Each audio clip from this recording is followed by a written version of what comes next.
The toughest thing for me, for anyone really, is to find a home.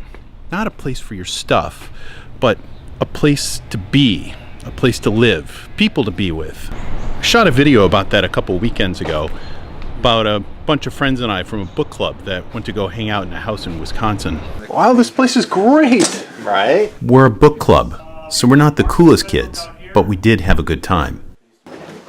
Look at that. And then there's We played poker, told stories around a fire, drank alcohol, and did the kind of things men do when they get away from their families. Which car are we going into? the rain. Before the weekend started, I had decided that I would record it all on video for posterity. I had this idea that we would turn it into a movie about the weekend and make us all look cool. That didn't really work out because I didn't do a good job shooting the video. I did get some funny moments. Cheese, fireworks, gifts. I want all three at the same time. Dropped on me in opposite order. Can you have a side of guns, please? But I was preoccupied, and I got sick the second day. Most of what I shot was pretty terrible. Okay, we're all about ready to go. I'm hanging out in my room. I wasn't doing so well. And, I look pretty pasty, don't I? Shooting was exhausting. Yeah, I had a fever right about then. Cold for like 4 hours. I needed a nap. I took a nap. I took a hot shower. Ready to go. Wow. I've lived in a lot of places. I went to college in Massachusetts. I lived 7 years in Washington, D.C. I went to graduate school for a couple years in Madison, Wisconsin. Most of those were my salad days in my 20s. You know, the years when you make most of your best friends. I've got a lot of friends from those years, but they live around the country, around the world. Now with jobs and families of their own, it's not so easy to stay in touch or hang out when you live hundreds or thousands of miles away. I've always had a pang of jealousy for people that had a group of friends to hang out with, you know, to shoot the breeze. And then a couple of years ago, I met up with a group of neighborhood dads that like to read. And then everything started to change. The big moment came last fall when two of the guys turned 50 and decided to have their birthday parties in Costa Rica over Thanksgiving. A whole bunch of us and our families went down, about 50 people in total. That big trip cemented something for me. It should have been obvious at the time because, well, look at the size of this group of people that went to Costa Rica for Thanksgiving.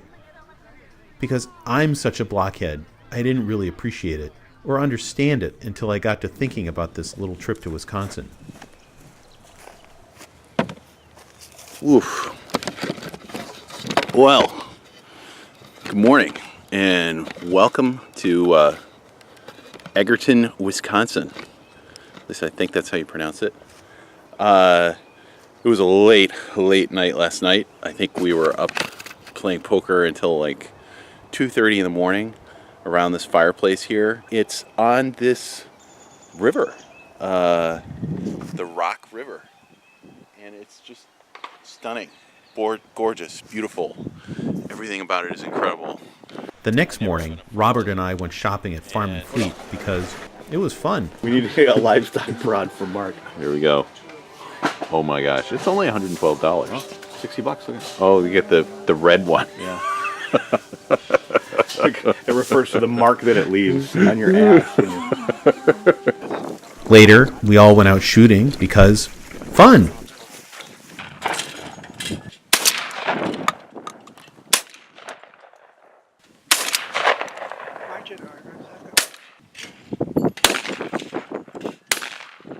And then we all went to a Wisconsin supper club because fun. Little getaway. Gabe, how red is your red meat? It's on more of the raspberry red side as opposed to the blood red side. What Pantone color would you say that is? It's PMS 152-6. Look, when you're in the middle of a thing, when you're doing something, it's really easy to lose track of where you are. 4 years ago, I was telling my wife, Teresa, that I didn't have a lot of guy friends to hang out with. And then, book club happened. Now, as I look back on my weekend in Wisconsin and the time that I spend with these men, I realize this is it. I found home.